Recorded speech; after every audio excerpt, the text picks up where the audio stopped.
Hello, I'm Dominic Morris, head of the senior living team at Gowling WLG. Today is the first of our series of senior living podcasts, and I'm delighted to be joined by Nick Sanderson, chief executive of Audley and chairman of ARCO.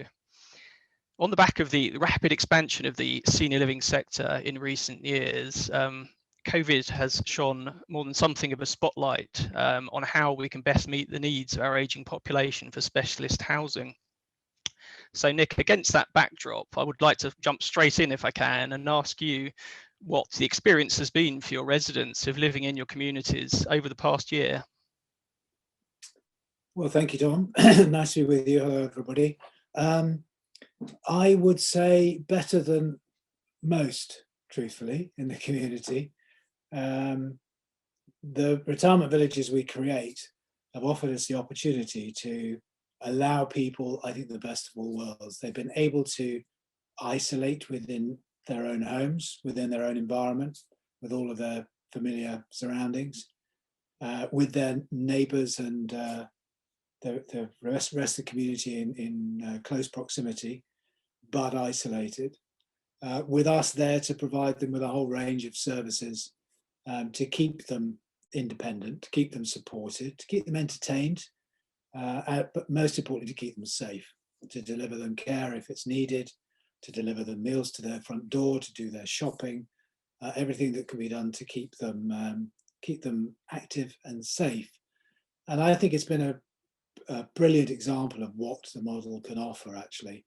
If you compare it with the two alternatives, which is staying within the existing community in your large family home, isolated from your family, not supported by local services, unable to get to the shops, all of those issues, where your family home, which is your pride and joy, has suddenly become your prison, or alternatively, having left it too late and ending up in a care home, which I'm afraid has had a torrid time over the last year. Our offer of independent living with care and support, I think, has stood up really well. And there's been some fantastic work by my team to support people, to keep them engaged, to use technology to communicate with them, and just to make it a good place to live. And of course, now we're at a place where, as of last week, 3/4 of our owners and our staff are vaccinated. By probably 2 to 3 weeks' time, we should be at nearly all of them. And at that point, we can open up all of our central facilities, restaurants, bars, pools, gyms. And truthfully, our owners will have a better life than all the rest of us, because they can get back to more normality than we can. So it's been very challenging, of course, keeping up with ever-changing advice, guidance, and legislation. But I think has been a perfect illustration of the benefits of what it is the sector does. So Nick, what sort of feedback have you been getting from your residents as to their experience of living in these settings, and how it's shaped, I guess, what they thought they were letting themselves in for what they've actually done? I actually do think, it really has exceeded their expectations, and they tell me, we actually had our annual resident survey towards the end of last year. Our rating has gone to record levels from our owners. We're up on a approval rating higher than Apple and various other large international concerns, because of that point. Because I think we've been able to meet their needs, but also create a really fun and stimulating environment. I think, and I hear it on a regular basis, they are very, very grateful. And actually, the group of people as grateful, if not more than them, are their families. That's what we're hearing. People who would have been very concerned about elderly relatives, maybe remotely from them, living in other parts of the country. The knowledge that they have that those who come to live with us are kept safe and supported, means generally everyone's been incredibly approving of what it is that we do. And it's been reflected in the current levels of activity as well, in terms of new demand for us, what we do. That's fantastic. And I guess it is a people business in bricks and mortar, but it is a people business. So, and you've already mentioned the fantastic work your teams have been doing. How has it really impacted your staff the last year, and how have they sort of risen to the challenge? Well, they've been brilliant. I mean, actually, truthfully, and we've got 850 staff around the UK, and those are from frontline care staff who are delivering care to people, not only within their own homes in our villages, but also in the communities around, because Audley Care, our provider, provides care outside of our villages in the local community. To those who've been maintaining the estate, keeping everything looking as good as it could with all the restrictions that we've had, plus our general management team who've just been exceptional in creating new activities and events. They've done amazingly well, and it's really hard to appreciate quite how challenging it is when you're going in armed in PPE into somebody's home, not really knowing what you're going to see. It's been remarkable the way that they've responded, and they've done a fantastic job. I think as well, I'm pleased to say that at last they've seen the appreciation of a community and society that now recognises what work goes in, both in the residential care sector, but also in the housing with care space. And I feel that they quite rightly feel their status has been elevated, and quite right too. The good news, I would say, is we've also managed to keep them pretty safe. I have to say we've got a track and trace system that's significantly more effective than the government's. So we're able to monitor any potential risk amongst our staff, any signs of infection or indeed a positive case, and been able to isolate them, track them. So we've been able to keep them safe as much as we have our owners. In fact, within our owner community, including community clients and club members, 2,500 people, we've seen numbers of positive cases in single digits because we've been able to keep people safe in their own homes. So far, far better statistics than in the general population. Much better than the general population. I have to say significantly, very significantly better than within the care home sector. Of course, within an institutional setting where there's a much more shared use of facilities and staff, and indeed staff are shared between different locations, almost impossible to contain or to keep out the virus. And it's I'm afraid that particularly in the second wave, I think they're suffering badly. Sure. And do you think sort of coming out of this, there are any permanent changes in the way you're operating your communities? I mean, you touched on technology for one. Yeah, I think that's the big one, actually. And I put it in the general topic of communication, actually. We've got much better at communicating with all of our owners. You have to respect the fact, in a community of, let's say, 160, 70 units, that's probably 250 people. It's quite easy to get lost. And people choose to get lost. Not everybody wants to be the first one in the restaurant at lunchtime, or swimming in the pool, or joining a class. And we've had to get very good, because obviously the desire to monitor everybody on an individual basis. We've had to get better at reaching the far extremities of the village, making sure we're in touch with everybody. And of course, the best way of doing that has been using a technology platform. So we had apps in development, remarkable. I mean, within the space of 2 weeks, I think we did the work might well have taken a year.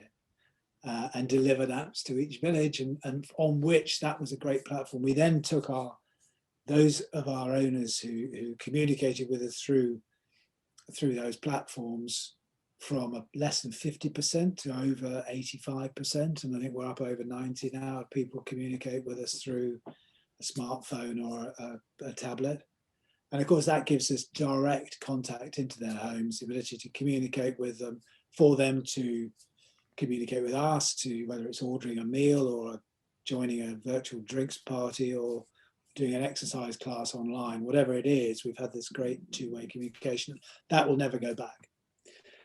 And our ability to use those platforms to better monitor their health and well-being going forward. And making sure, I think, central to all of the discussion post-COVID will be about prevention rather than cure, a bit of a health and social care cliche, which is let's work really hard to keep people independent for as long as possible. And so much of that is achievable using those technology platforms to monitor their health and well-being to quite a technical level.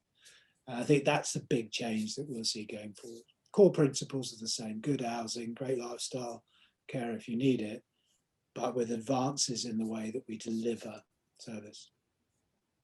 It's great. Of what has been obviously a very challenging year for everyone, and continues to be, that there are some positives coming out of it.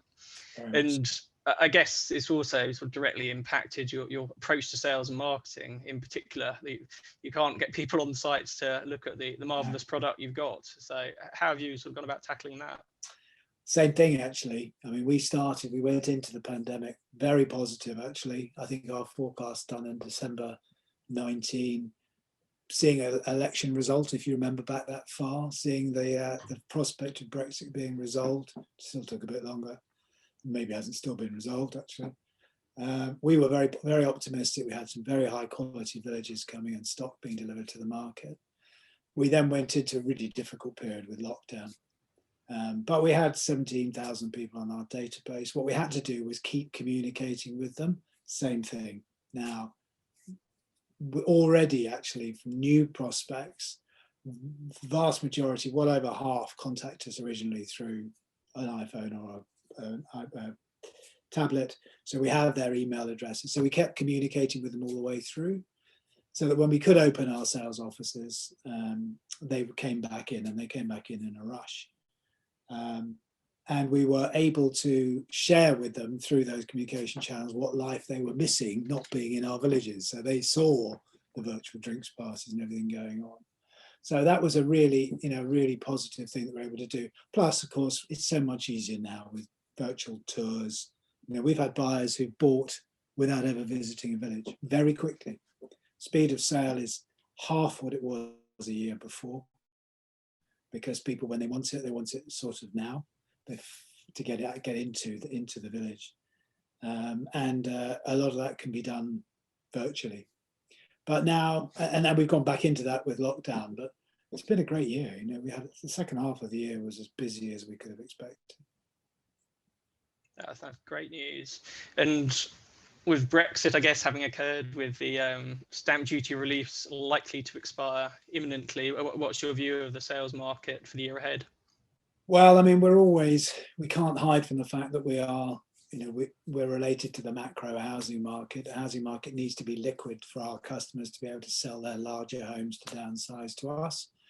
Last year was a bit of slightly counter-cyclical, I would suggest, in times of great economic risk and vast amounts of public sector borrowing. You wouldn't have expected the housing market to be as strong as it was. But it was, and that helped us have a very successful year. That sort of carried on into the beginning of this year, but you're right, there are obviously headwinds ahead, but there were last year, so it's hard to tell. The absolute truth, Dom, is of course there are structural shortages within the housing market within the UK that always drive the supply-demand balance towards a good market. It doesn't take much to be a signal, and stamp duty did definitely help to give that signal to say it's okay. I think when unemployment kicks in, when furlough falls away, I'm not convinced it'll have that big an effect, because I actually think the economic recovery when it comes will be pretty sharp. And I think that'll be enough to sustain the housing market at maybe not the breakneck pace of the end of last year, but at a stable level. And if that's good, then I think our sector will do particularly well because of the increased awareness of the benefits. Great. And then I guess sort of talking about sort of deepening your customer base, if that's the description for it. You set up the Mayfield brand relatively recently to sort of focus on the mid-market opportunity. Are you able to sort of tell us a bit more about how that's going? Yeah, good. For those who know us, Audley has always been a relatively premium brand. If you look at the locations we're in high-value residential areas all around the UK. And people selling a high-value home, downsizing, releasing equity to access our villages.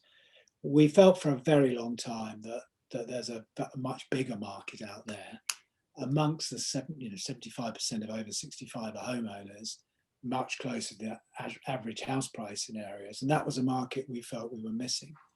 We had the advantage of being premium going down to a mid-market, much easier than the other way around, going medium up. Ask McCarthy and Stone, they always had problems trying to create a premium product. So we were very comfortable we could do that. So we went down, launched Mayfield, and yes, it's all about delivering exactly what we do. Good housing, great lifestyle care when you need it, but at a more affordable price. So larger villages, from Audley at 150 to Mayfield at 250 units a village, more dense urban locations where there's a deeper pot of population, but lots of ownership, owned housing of around average house price. We'd deliver slightly smaller apartments, bigger, therefore we can keep our management and operating charges down, same facilities. We think it's going to be great. And it started well. We're in Watford now. We've got 2 projects just about to announce. And all indications are we will write. There's a huge market.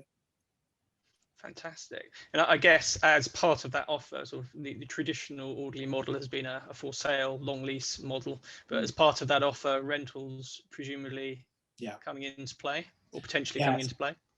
Yes, I've been, I wish I had £1 for every time an investor says you really should rent these units because the yield, everyone wants yield, it's fantastic. We were not, we managed to resist getting seduced by that. We were much more conscious of wanting it to be responding to the market. The market should dictate what's built, not what investors say, truthfully. And we've never had huge pressure, to be honest, from people saying, I really want to rent, I don't want to buy. Because the British are, as we know, uniquely wedded to housing, and it's done very well for them. Those people I mentioned who might have bought their council house in the 1980s, who are sitting on a capital asset.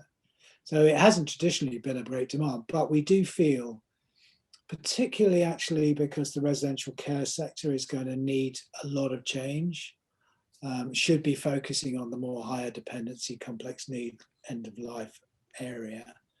That residential care sector, low-level social care within care homes, is not what people want, truthfully. They give up their independence far too early. And we feel that offering, particularly in the Mayfield villages, the offer to rent, plus provide them with, if needed, high levels of care from our home care service within their own apartments, we can replace that as an alternative and offer people independence. And truthfully, that's likely to be for a shorter stay, and the transactional costs of buying don't really make sense. So we think the rental offer combined with a high service level is a really interesting place for us to be. And we will offer it, we'll be offering it probably from the end of this year on a regular basis. And what I'd prefer to do is to give it on a pepper potted basis and an individual choice. So Mrs. Smith comes into our sales office, wants to live in our village, and then there's a conversation about what tenure suits her, what price point suits her, and if it's sale or rental, that's for her to choose. And I think we can achieve that. Great. It's interesting to sort of hear about the sort of investor sentiment, I guess, around rental. I think Audley has done a number of innovative schemes and JVs and partnerships over the last few years, somewhat, I guess, leading the way in terms of demonstrating to the institutional market the ways in which they can engage and participate in housing with care schemes. Do you want to talk a little bit about that?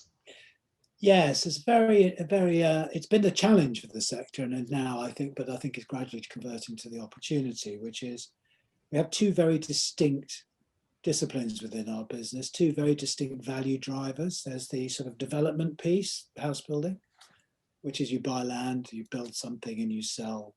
Traditionally, you'll sell 150 apartments, recover your costs. You are then left though with a long-term operating business, generating very, very stable lease payment related income, highly protected therefore in terms of its creditworthiness, inflation linked because they are all our charges are linked to inflation, and that has a very different attraction to investors. So you've got the relatively high risk private equity type development partnership arrangements, but then you've got these very long stable income flows. And we see ultimately that the investment piece, the long-term ownership of these assets will not sit within the sort of private equity owned structures that have existed so far because the sector's been considered high risk. And the more maturity there is, the more growth there is, the bigger portfolio sizes there are, that can eventually be taken to the investment market, then it will light up the potential of what is a fantastic income source. As I say, long dated, linked to our leases, inflation linked. We have already a partnership with Royal London on one village, which is exactly that, where we've been able to rentalise effectively our operating income and offer one of the largest mutual in the country at 250 years of inflation linked income with our underlying leases giving security to that income. Well, that's unheard of in a world where there's no yield or investment income of that nature. So we think that you'll see that investment cycle begin to come round our way, and partly as well driven by the fact, frankly, if you're a real estate, if you're a life fund with a real estate allocation, where on earth else are you going to put it? You're going to put it into retail or offices or hospitality or probably the care sector. So they're all looking for income, hence the demand for rental. But actually, I don't think they've fully realised yet the quality of our long-term income. And I think once that lights up, as it has in New Zealand and Australia, you'll see a huge growth. And I think we, as you rightly say, have development partnerships with Schroders and Octopus and with others soon to be announced. But I think ultimately it'll be the question to be answered is who's going to own those long-term income flows. Great. That's really interesting. And I guess the sort of one of the wider questions I sort of wrestle with is for the wider sector to achieve growth. How is it going to do that when there aren't actually that many Audleys around? Well, there are no Audleys around, but there aren't that many established operating platforms for people to put their money in. So we hear people talk about this being a tipping point with everyone's beginning to recognise the various benefits of housing with care and the value it could have to institutional investors. But how in particular do you think the sector as a whole can address that particular conundrum? Is it supporting existing operators and scaling them up as quickly as possible? Yes, I think so. You know, we are very aware that our biggest, well, certainly one of our biggest strengths is our management team and our processes and procedures, our history, the development of our operating model. Which puts us, you're right, in an almost unique position in terms of the ability for us to scale up and grow. And that's what investors want to see, of course. You know, most big investors want to deploy large amounts of capital when they've spotted a market they want to relate. And there aren't many management teams or platforms out there that they can easily back. But that's sort of always been the case, and that was the same with student housing, and it's been the same with build to rent. I think there's a bit of a myth that the operational get leverage in our business or the intensity is greater than that. It's not, in truth. You know, most of the functions of our management of our communities are familiar to those who work in the hospitality sector, asset management, food and beverage, running spas, etc. The only bit that's unusual is the delivery of home care. It's a regulated service, CQC regulator, obviously all of our Audley care operations. And I think people are concerned about that. I personally think it's an absolutely integral part of what we do, and it has to be done and done properly, hence ARCO and its involvement in making sure standards are maintained. But apart from that, you know, most of it can be done. And I think people are going to be at a premium. We're very aware of that with our people. But most of the skills you can bring in. And otherwise, you'll just have to back Audley. Okay. On that note, shall we wrap up? Absolutely. Thank you very much, Nick. That was really insightful, really interesting to hear about what Audley are up to and how they're faring. And I think the future looks bright both for Audley and the wider sector. So thank you. Not at all. I completely agree, Dom. Thank you for having me.